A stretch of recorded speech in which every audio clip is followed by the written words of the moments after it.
ಪಹಲ್ಗಾಮ್ನಲ್ಲಿ ಬೀಡು ಬಿಟ್ಟಿದ್ದ ಉಗ್ರರು, ಕಾಶ್ಮೀರದಲ್ಲಿ ಉಗ್ರರ ಅಟ್ಟಹಾಸ. ಇದರಲ್ಲಿ ಓರ್ವ ಪಹಲ್ಗಾಮ್ನಲ್ಲಿ ಭಾಗಿಯಾಗಿರೋ ಮಾಹಿತಿ ಇದೆ. ಉಗ್ರ ಸಂಹಾರಕ್ಕೆ ಫೀಲ್ಡ್ಗಿಳಿದ ಸೇನೆ. ನಿನ್ನೆ ಕೂಡ ಎನ್ಐಎ ರೆಡಿಯಾಗಿತ್ತು. ಎಲ್ಒಸಿ ಕಾಶ್ಮೀರ ಗಡಿಯಲ್ಲಿ ಸೇನಾ ಕಟ್ಟೆಚ್ಚರ. ನರಮೇಧವೆಸಗಿದ ಉಗ್ರರ ಫೋಟೋಗಳು ರಿಲೀಸ್ ಆಗಿದೆ. 1 ತಿಂಗಳಿಂದ ಪಹಲ್ಗಾಮ್ನಲ್ಲಿ ಬೀಡು ಬಿಟ್ಟಿದ್ದ ಉಗ್ರರು. ಇದರಲ್ಲಿ ಓರ್ವ ಪಹಲ್ಗಾಮ್ನಲ್ಲಿ ಭಾಗಿಯಾಗಿರೋ ಮಾಹಿತಿ ಇದೆ. ಆಸಿಫ್, ಸುಲೇಮಾನ್, ಅಬುತಲ್ಹಾ ರೇಖಾಚಿತ್ರ ರಿಲೀಸ್. ಉಗ್ರ ಸಂಹಾರಕ್ಕೆ ಫೀಲ್ಡ್ಗಿಳಿದ ಸೇನೆ. ಲೈನ್ ಆಫ್ ಕಂಟ್ರೋಲ್ ಮತ್ತು ಕಾಶ್ಮೀರ ಗಡಿಯಲ್ಲಿ ಸೇನಾ ಕಟ್ಟೆಚ್ಚರ. ನಿನ್ನೆ 26 ಮಂದಿ ಮೃತಪಟ್ಟಿದ್ದಾರೆ. ಅದರಲ್ಲಿ 3 ಕನ್ನಡಿಗರು, 2 ವಿದೇಶಿಯರು. ನೋಡಿ, 4. ಇವರು ಯಾರು 4 ಅಂತಂದ್ರೆ ದಾಳಿ ಮಾಡಿದ 4 ಉಗ್ರರು. ಅವರ ಫೋಟೋಗಳು ಈಗ ಸಿಕ್ಕಿದೆ. ಯಾರು ದಾಳಿ ಅವರನ್ನ ಹೆಡೆಮುರಿ ಕಟ್ಟಲೇಬೇಕು. ನರೇಂದ್ರ ಮೋದಿ ಅವರೊಂದು ಮಾತನ್ನು ಹೇಳಿದರು ಮತ್ತು ಗರ್ ಗುಸ್ಕೆ ಮಾರೆಂಗೆ. ನರೇಂದ್ರ ಮೋದಿ ಅವರು ಯುಪಿಎ ಸರ್ಕಾರದ ಅವಧಿಯಲ್ಲಿ ಹೇಳಿದಂತ ಮಾತು ಗರ್ಕೋ ಗುಸ್ಕೆ ಮಾರೆಂಗೆ. ನರೇಂದ್ರ ಮೋದಿ ಅವರು ಯುಪಿಎ ಸರ್ಕಾರದ ಅವಧಿಯಲ್ಲಿ ಸಂದರ್ಭಗಳು ಉಂಟಾದಾಗ ಹೇಳಿದ್ರು, ನಾವು ಅಮೆರಿಕಾಗೆ ಲವ್ ಲೆಟರ್ ಬರೆಯೋದಲ್ಲ, ಬದಲಾಗಿ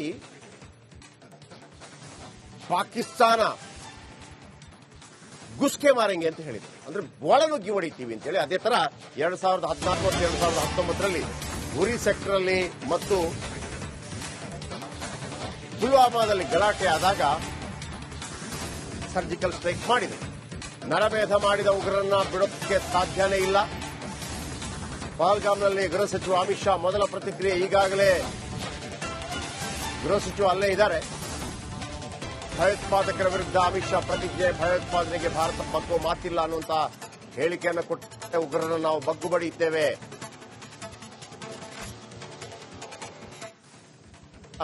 ರೇಖಾಚಿತ್ರ ಮತ್ತು ಉಗ್ರನ ಫೋಟೋ ಕೂಡ ಬಿಡುಗಡೆಯಾಗಿದೆ. ಬಹುಶಃ ಸೈನ್ಯ, ರಾಷ್ಟ್ರೀಯ ತನಿಖಾ ದಳ ಕೂಡ ಆದಷ್ಟು ಬೇಗ ಇವರನ್ನ ಬಗ್ಗು ಬಡಿಯುತ್ತೆ ಅನ್ನುವಂಥ ವಿಶ್ವಾಸವಿದೆ. ಹಿಂದೆ ಒಂದು ಸ್ಲೋಗನ್ ಇತ್ತು, 1 ತಲೆಗೆ 10 ತಲೆ ತರಲೇಬೇಕು ಅನ್ನುವಂತ ಸ್ಲೋಗನ್ ಇತ್ತು. ಅದನ್ನ ಈಗಲೂ ಅಂದ್ರೆ ನರೇಂದ್ರ ಮೋದಿ ಮತ್ತು ಅಮಿತ್ ಶಾ ಅವರಿದ್ದ ಕಾರಣಕ್ಕಾಗಿ ಒಂದು ನಿರೀಕ್ಷೆಯನ್ನು ಖಂಡಿತವಾಗ್ಲೂ ಭಾರತೀಯರು ಮಾಡ್ತಾ ಇದ್ದಾರೆ. ಯಾಕೆಂತಂದ್ರೆ ನರೇಂದ್ರ ಮೋದಿ ಅವರನ್ನ ಪಟ್ಟಣದಲ್ಲಿ ಕೂರಿಸೋದಕ್ಕೂ ಕೂಡ ಅದುವೇ ಮುಖ್ಯ ಕಾರಣ. ಯಾಕೆಂದ್ರೆ ಭಯೋತ್ಪಾದನಾ ಚಟುವಟಿಕೆಗಳು ಎಷ್ಟು ಆಗ್ತಾ ಇತ್ತು ಭಾರತದಲ್ಲಿ ಅಂತಂದ್ರೆ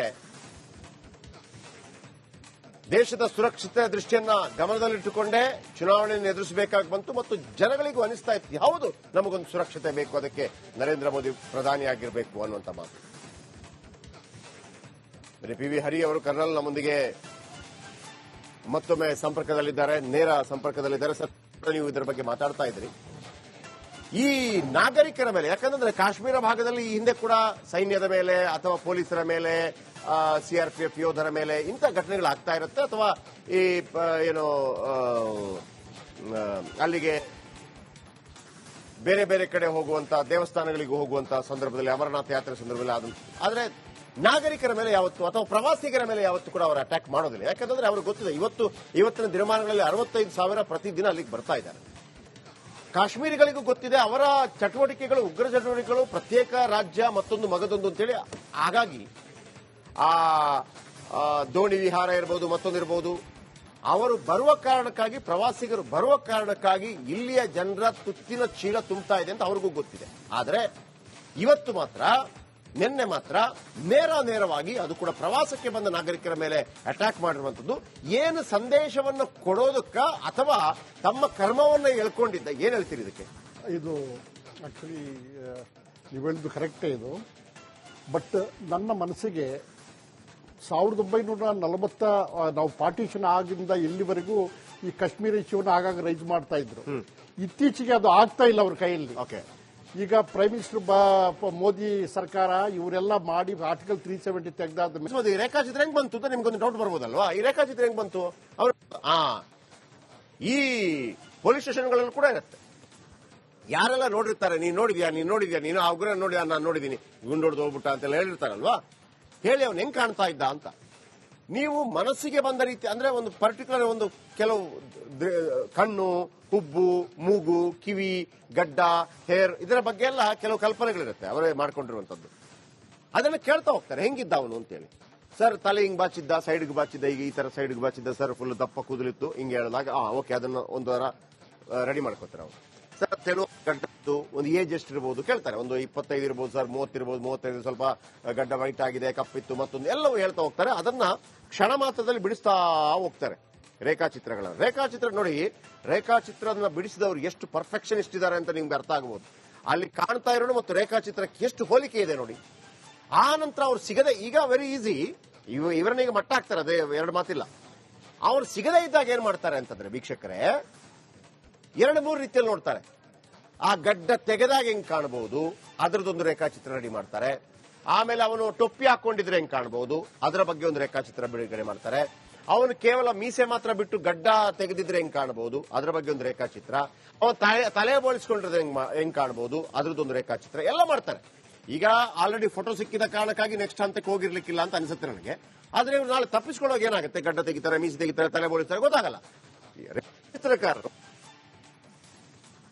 ಇದು ಬಹಳ ಅದ್ಭುತವಾಗಿರುವಂತಹ ಒಂದು ರೀತಿಯಲ್ಲಿ ಈ ತನಿಖೆಗೆ ಸಹಕಾರ ಕೊಡುವಂತ ವಿಚಾರಗಳು ಅಂತ ಹೇಳೋದಕ್ಕೆ ಇಷ್ಟಪಡ್ತಾ ಇದ್ದೀನಿ. ಯಾಕಂದ್ರೆ ನೋಡಿ ಆ ಉಗ್ರ ನಂಬರ್ 3 ಅವನು ಹೆಂಗಿದ್ದಾನೆ ಆ ಫೋಟೋದಲ್ಲಿ ಅದೇ ತರ ಒರಿಜಿನಲ್ ಫೋಟೋ ಕೂಡ ಬಂದಿದೆ. ಸೊ ಅಂದ್ರೆ ಇದು ಒಬ್ಬಂದು ಬೇರೆ ಬೇರೆ ಆಂಗಲ್ ಅಲ್ಲಿ ಕೂಡ ಫೋಟೋ ತೆಗಿತಾರೆ. ಒಂದ್ ಸೈಡ್ ಇಂದ ಈ ತರ ಯಾವ ರೀತಿ ಕಾಣ್ತಾ ಇರಬಹುದು, ಮತ್ತೊಂದು ಕಾಣ್ತಾ ಇರಬಹುದು, ಮತ್ತೊಂದು ಉಗ್ರನ ಫೋಟೋ ಕೂಡ ಬಿಡುಗಡೆ ಆಗಿದೆ, ರೇಖಾಚಿತ್ರ ಕೂಡ ಬಿಡುಗಡೆ ಆಗಿದೆ. ಸೌದಿ ಅರೇಬಿಯಾದ ಪ್ರವಾಸದಲ್ಲಿದ್ದರು ಪ್ರಧಾನಮಂತ್ರಿ, ತಕ್ಷಣವೇ ತಮ್ಮ ಕಾರ್ಯಕ್ರಮವನ್ನು ಮೊಟಕುಗೊಳಿಸಿ ಅಲ್ಲಿಂದಲೇ ಅಮಿತ್ ಶಾ ಅವರಿಗೆ ಫೋನ್ ಮಾಡಿ ಅಮಿತ್ ಶಾ ಇಡೀ ಲೀಡಿಂಗ್ ಅನ್ನು ತಗೊಂಡಿದ್ದಾರೆ. ಈಗ ರಕ್ಷಣಾ ಸಚಿವ ರಾಜನಾಥ್ ಸಿಂಗ್ ಅವರು ಕೂಡ ಉನ್ನತ ಅಫಿಷಿಯಲ್ಗಳ ಜೊತೆ ಮಾತುಕತೆಯನ್ನು ಮಾಡಿದರೆ ಒಂದಂತೂ ನಿರೀಕ್ಷೆ ಖಂಡಿತವಾಗ್ಲೂ ಇದೆ. ಉರಿ ಸೆಕ್ಟರ್ ಮೇಲೆ 2016ಕ್ಕೆ ಏನು ಅಟ್ಯಾಕ್ ಆದಾಗ ನಮ್ಮ 70 ಸೈನಿಕರು ಇದಾಗಿದ್ರು. ಅದಕ್ಕೆ ಪ್ರತೀಕಾರವಾಗಿ ಸರ್ಜಿಕಲ್ ಸ್ಟ್ರೈಕ್ ಅನ್ನ 70ಕ್ಕಿಂತ ಹೆಚ್ಚು ಉಗ್ರನ ಹತ ಮಾಡಲಾಗಿತ್ತು.